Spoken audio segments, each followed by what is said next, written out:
Halo para pencari fakta, Anda menyaksikan Fakta on the Move bersama saya Gina Vita. Dalam episode Fakta kali ini mengenai sengketa lahan antara PT Sentul City dan juga warga, tepatnya di Desa Bojongkoneng dan juga Cijayanti yang dieksekusi lahannya oleh pihak PT Sentul City DBK.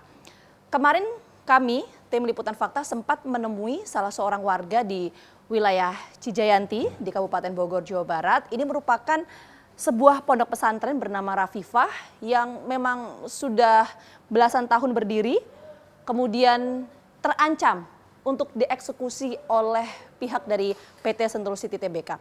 Yang menjadi pertanyaan sebetulnya status lahan tempat berdirinya pondok pesantren ini seperti apa? Kita akan coba simak liputan dan juga wawancara kami bersama dengan pihak dari pendiri pondok pesantren tersebut. Masya Allah, bangun pagi-pagi berangkat belanja untuk kebutuhan anak santri. Pulang-pulang rumah gue udah dipagar. Nih, coba. Terlalu deh. Kita nggak bisa masuk, bayangin dong. Pulang-pulang udah dipagar sama orang Sentul. Ya Allah ya Robi, ini rumah gue loh. Coba nih. Tuh, lihat. Pemirsa, pondok pesantren Rafifah tempat saya berdiri saat ini merupakan salah satu lahan yang terancam dieksekusi oleh salah satu anak perusahaan dari PT Sentul City. Kita akan coba dalami hal ini bersama dengan pemilik pondok pesantren Rafifah. Kita akan temukan fakta.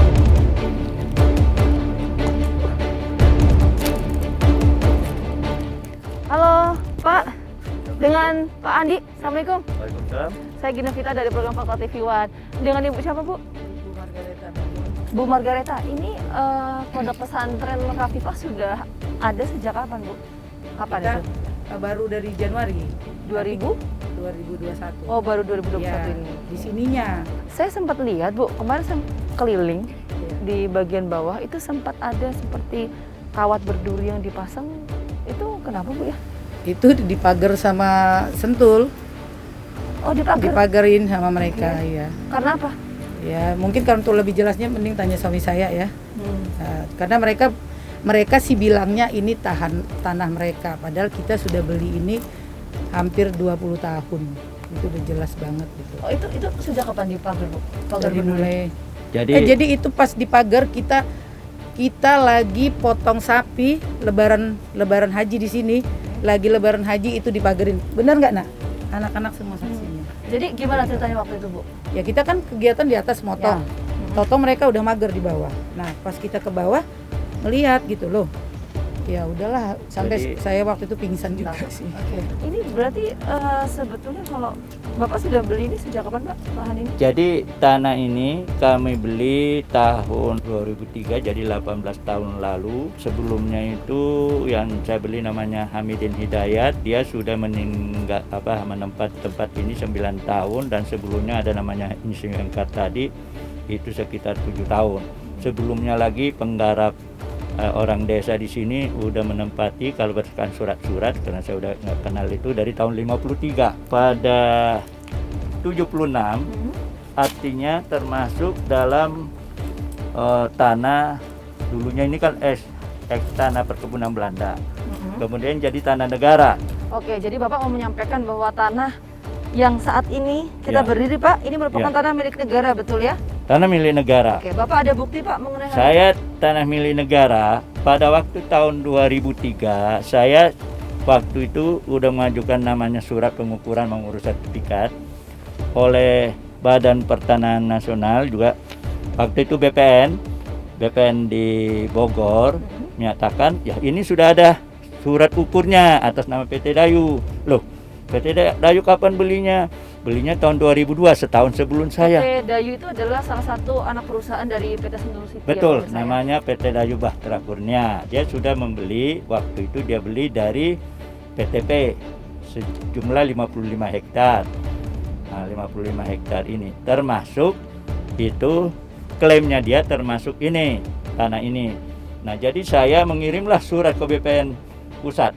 Ya, surat itu ditanggapi, kemudian kirim surat ke kantor pertanahan Bogor, dibuatlah tim Akhirnya keluarlah hasilnya juga menyatakan bahwa tanah ini secara fisik udah dikuasai Andi Agus ini 8 Juli 2004 ya. Total ini luasnya berapa? Luasnya 9.497 meter lah. Jadi ketika Pak Andi kemudian memberikan surat ini ke salah satu anak perusahaan PT Sentul, apa yang kemudian dikatakan ketika datang ke sini?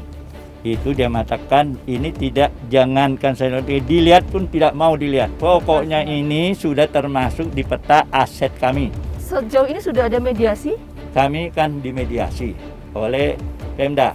Jadi pihak Dayu bersedia untuk memindahkan kami di sini. Kemudian di sampingnya itu akan kami diberikan katanya 1.000 meter. Sebagai kompensasi atas eksekusi lahan di sini, begitu ya? Kalau mau ditambah lagi belum tahu yang di mana. Jadi total lahan yang kemudian akan diberikan? Belum Yang muncul. sudah disampaikan? Belum. Baru kami ada meminta beberapa tapi belum ini. Kemudian juga bangunan katanya mau diganti. Sudah diukur, sudah dihitung. Ya, tapi itu mau dinegosiasi tapi angka-angka belum muncul. Kita harapkan juga ada kesepakatan antara dua belah pihak, Pak. Sekali lagi terima kasih Pak Andi dan juga Bu Margana. Kita ketemukan fakta berikutnya. Tidak hanya pondok pesantren di wilayah Cijayanti Kabupaten Bogor, tapi informasi yang kami dapatkan juga eksekusi lahan yang dilakukan oleh pihak dari PT Sentul City Tbk menyasar wilayah lain di Kabupaten Bogor, yaitu Desa Bojongkoneng, Kabupaten Bogor, Jawa Barat. Di Desa Bojongkoneng, Kabupaten Bogor, Jawa Barat, yang lahannya dieksekusinya adalah salah seorang aktivis bernama Rocky Gerung yang memiliki lahan seluas 800 meter persegi. Menjadi pertanyaan juga, ini sebetulnya legalitas lahan ini seperti apa? Kita simak cuplikan wawancara yang berikut ini. Saya datang ke sini 2009 dan mulai menanam pohon dari 20 cm. Ini lahan garapan, memang kosong itu karena mungkin ditanam singkong. Lalu saya tanam. Ini cemara yang Anda lihat di situ, kalian lihat itu 20 cm dulu. 13 tahun lalu, sekarang udah 20 meter tuh. Nah sekarang kita lihat, yang udah ditanam pun digusur sama Sentul di bawah tuh. Padahal kita lagi berupaya untuk merawat ekosistem. Ada kebijakan negara supaya ada carbon trading, supaya negara-negara seluruh dunia percaya bahwa Indonesia itu adalah paru-paru dunia. Ini digusur sendirian sama Sentul City, kan gila kan? Jadi selain saya mempertahankan hak saya dan hak masyarakat di sini, saya mempertahankan hak pohon untuk tetap jadi sarang burung. Hak air untuk mengalir sampai ke dapur emak-emak di Bojongkoneng. Itu kan dihalangi oleh Sentul. Digusur, rumah air itu digusur sama Sentul. Bagaimana kemudian tanggapan dari kuasa hukum aktivis Rocky Gerung terkait dengan surat somasi yang dikirimkan oleh PT Sentul City? Kita akan langsung berbincang dengan kuasa hukum Rocky Gerung. Ada Bang Haris Azhar. Apa kabar Bang Haris? Baik ya. Bang Haris, jadi betul sudah dikirimkan surat somasi oleh pihak PT Sentul City ke Bung Rocky Gerung? Udah di akhir Juli dan di awal Agustus itu ada somasi 1 dan somasi kedua. Kita juga sudah jawab somasi tersebut, lalu di somasi kedua tidak ada jawaban. Isinya apa sih itu Bang, surat somasinya, poin-poinnya? Pertama, mereka memberitahu bahwa mereka punya sertifikat hak guna bangunan, ada 2 sertifikat hak guna bangunan di atas tanah dan rumahnya milik Rocky itu ada 2 menurut Sentul. Yang kedua, Rocky Gerung diminta mengosongkan area tersebut, rumah yang mana itu adalah rumahnya gitu. Jangka waktu berapa lama kok dituliskan di 7 kali 24 jam waktu itu. Nah, dalam hukum tanah di Indonesia dan juga di banyak negara, ada yang dikenal namanya kepemilikan yuridis, ada yang namanya kepemilikan fisik. Kepemilikan yuridis tidak bisa tanpa kepemilikan fisik. Di Indonesia meskipun ada sertifikat HGB-nya. Nggak mungkin orang punya sertifikat kalau dia nggak menguasai fisik.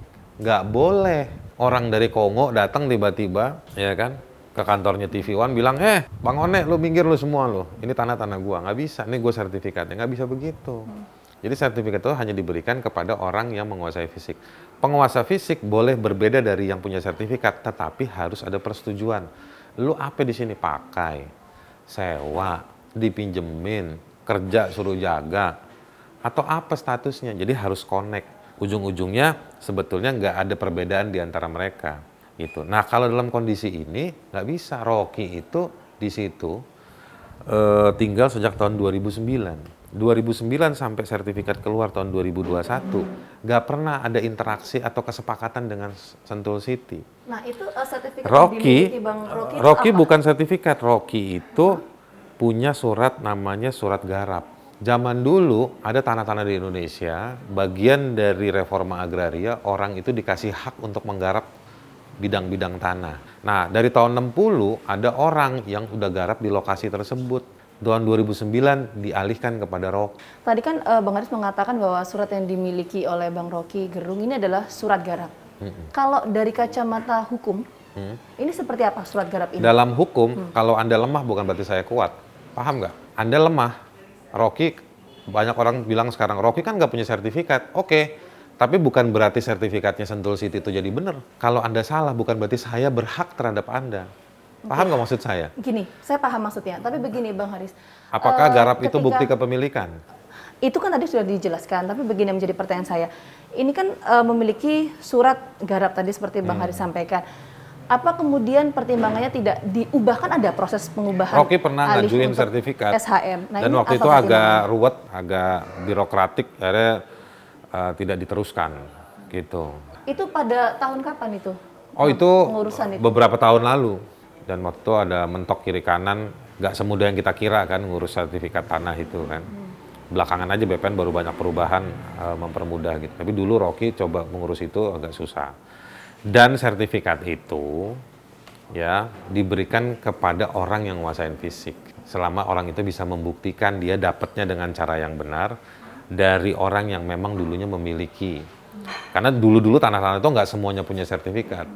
Rejim sertifikatnya kan hanya baru belakangan makin masif, kira-kira begitu. Tapi cerita kayak gini banyak. Memang dalam soal-soal tanah ya begini, banyak. Tiba-tiba ada orang muncul, ngaku gitu, wah itu di belahan bumi mana di Indonesia ini ada kasusnya kayak begitu. Oke, terakhir Bang Haris Azhar, terkait dengan hal ini masih terus bergulir sampai saat ini. Nah, ini langkah Baru dari kuasa bergulir. hukum seperti apa? Kita sudah laporin ke Dirjen, ke Irjen.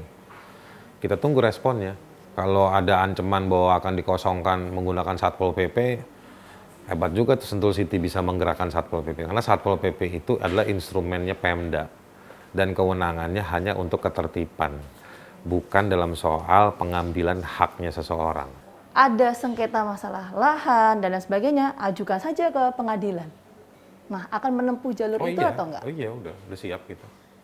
Sudah siap, tapi artinya akan diajukan ke pengadilan? Ke pengadilan kan juga nggak harus ke pengadilan, ada tahapan-tahapan. Tentu ada proses, tapi Iya, itu lagi dijalankan. Oke, Kan sudah ke Dirjen penanganan sengketa hak di BPN. Jadi nanti kita tunggu responnya. Kita nggak mungkin minta mediasi ke BPN tingkat 2 di wilayahnya rumahnya Rocky, karena dia kita anggap bagian dari masalah. Gitu. Jadi kita makanya laporkan itu ke BPN pusat. terima kasih Bang Haris Azhar Udah atas gitu aja nih. waktunya. Terima kasih banyak Ya, atas sip, thank you. informasinya. Kita ketemukan fakta berikutnya. Nah, kalau kita mendengar kemudian pernyataan yang disampaikan oleh sejumlah warga yang lahannya ini dieksekusi oleh PT Sentul City Tbk mengatakan bahwa ya lahan ini merupakan milik mereka karena dibuktikan dengan adanya sertifikat GIRIK, kemudian hak garap lahan.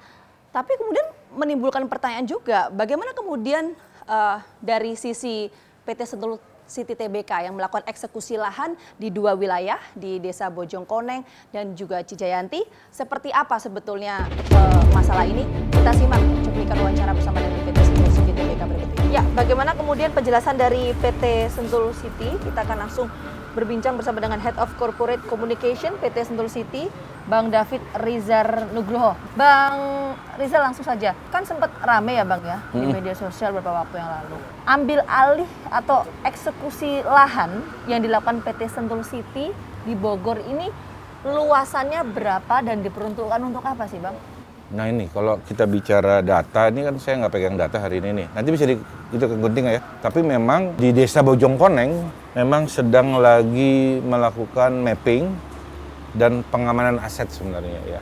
Kami sudah datang ke desa, berbicara dengan tokoh-tokoh masyarakat untuk menyampaikan program ini gitu kan. Jadi kalau dikatakan Sentul City menggunakan ini itu saya bantah ya. Di Desa Bojongkoneng yang saat ini sedang berproses untuk ambil alih status lahannya ini di mana aja titiknya? Ya di satu desa itu kan banyak ya. Ya, pokoknya kita memang fokusnya di desa. Saya nggak bisa jelasin detail. Itu merata atau gimana? Iya, pokoknya kami punya 2 sertifikat HGB di situ. Ya. Kami ingin amankan gitu loh. Bang Rizal, tapi gini, tadi saya sempat Bang ke lokasi, ada di wilayah Desa Cijayanti. Kalau disebut pengambil alihan saya keberatan nih. Ini kan tanah punya saya gitu. Kita boleh mengatakan begitu, punya kami ya. Sekarang ini yang kita sedang lagi fokus baru di Desa Bojongkoneng. Tapi gini Bang Rizal, saya juga ingin minta tanggapan Bang Rizal ya, karena saya tadi sempat Bang Cijayanti juga bertemu dengan salah seorang warga. Ini pendiri pondok pesantren. Ini mengatakan bahwa lahan mereka ini terancam akan dieksekusi. Sederhana sebenarnya kan kalau kita bicara tentang alas hak, sertifikat itu kan ada namanya hak milik, hak guna bangunan, kita buktikan saja gitu loh. Kalau mereka memiliki sertifikat, ayo kita uji di pengadilan, kan gitu kan. Kalau masyarakat punya yang sama dengan kami, berarti kan ada yang satu yang salah. Ya. Sebelum sampai ke sana, saya ingin menegaskannya gini, ini Desa Cijayanti juga informasinya dari pihak pondok pesantren, pendiri pondok pesantren mengatakan bahwa pihak PT Sentul City Tbk sempat kemudian memberikan pagar pembatas kawat berduri. Itu sebagai tanda bahwa akan ada eksekusi lahan di sana. Eksekusi lahan itu kan pakai proses ya, nggak ujuk-ujuk bekonya datang. Kan ada namanya surat somasi. Tanya dong kalau mereka disuratin nggak Mas Sentul gitu. Kan disurati dulu, seperti yang sedang rame RK. Kan kami surati. Ketika saya berbincang dengan pemilik pondok pesantren, saya sempat diberikan ini Bang, ditunjukkan sebuah surat yang berisikan surat dari BPN yang mengatakan bahwa lahan tersebut ini adalah lahan milik negara yang sudah dimiliki sepenuhnya oleh pemilik pondok pesantren Gampang tersebut. konfirmasinya, itu Mbak, tinggal gimana ke tanggapan BPN. Anda? Kan kita kan punya klaim, katanya Sentul punya, ya kan? Pondok pesantren itu kan punya. Nanti Bapak tinggal ke BPN kabupaten, itu yang kita inginkan, biar BPN yang ngomong. Itu punya siapa gitu loh. Kemudian yang menjadi pertanyaan juga Bang Rizal, Apa? ini sempat juga viral beberapa waktu yang lalu bahwa PT Sentul City Tbk mengirimkan surat somasi kepada Rocky Gerung. Kita sudah ngirim 3 kali somasi ke Pak RG ya. Dasarnya karena SC adalah pemegang hak atas bidang tanah bersertifikat nomor B2412 dan 2411. Itu dasarnya. Somasi tersebut juga dikirimkan kepada pihak-pihak yang juga menduduki lahan kami yang telah bersertifikat. Jadi bukan hanya ke Pak Rocky loh. Tapi kalau kita merujuk di PP nomor 40 pemirsa tahun 1996 tentang hak guna usaha, hak guna bangunan dan hak pakai atas tanah. Kalau kita lihat status alas hak pemilikan sertifikat, Mbak. Kan sertifikat itu masih berlaku buat kami gitu loh. Tapi kenapa kemudian baru saat ini Ya kan, dilakukan eksekusi lahan itu? kita kan fokus dulu bertahap. Sentul City kan township management Mbak tahu sendiri besar sekali kan. Ya memang sekarang arah kita pengembangannya ke situ gitu loh. Tahu dan lebih penting nih ya, ini juga penting Mbak. Jadi di Kabupaten Bogor itu ada Perda nomor 4 tahun 2005 tentang ketertiban umum. Kok bisa gitu ya orang membangun rumah tanpa IMB gitu aja? Bisa dicek, Pak Rocky punya IMB enggak gitu? Setahu saya, siapapun warga negara yang mendirikan bangunan negara Republik Indonesia itu harus punya IMB Mbak. Kan banyak tuh warga sekarang yang mendirikan bangunan di lokasi tersebut. Nah, ini gimana mereka selama ini bisa membangun tempat itu? Itulah yang harus ditanyakan ke Pemda juga. Nah, kalau menurut Anda? Saya bilang mungkin ada pengawasan yang tidak dilakukan. Kan bukan kewenangan kami untuk ngawasin bangunan. Kok bisa ada bangunan itu berdiri? Oke. Ya, Nah, bukan kewenangan kami mengawasi bangunan, kan itu kan tupoksinya pemerintah daerah. ini betul kan ya? Perkara mengenai status lahan ini masih berperkara di pengadilan, itu betul ya? Permintaan kalau bisa jangan dieksekusi saat ini, karena kan ini kan masih berperkara di pengadilan, kemudian artinya kan ya sudah tunggu dulu keputusannya baru nanti dieksekusi. Ya, Tanggapannya kalau yang gimana? namanya pengacara kan begitu, pengacara kami juga membela kami, wajar aja itu. Itu kan diskusi publik gitu kan. Nanti kita tunggu aja kalau emang setahu kami belum dapat panggilan nih gitu. Berarti artinya nggak masalah ya? Nggak masalah. Ketika proses itu masih berperkara di pengadilan, eksekusi dilakukan nggak bermasalah ya? Kalau menurut kami bahwa orang itu tanah kami kok. Oke, para pencari fakta jangan lupa saksikan selalu Fakta on the Move. Jangan lupa like, komen, dan juga subscribe. Sampai jumpa.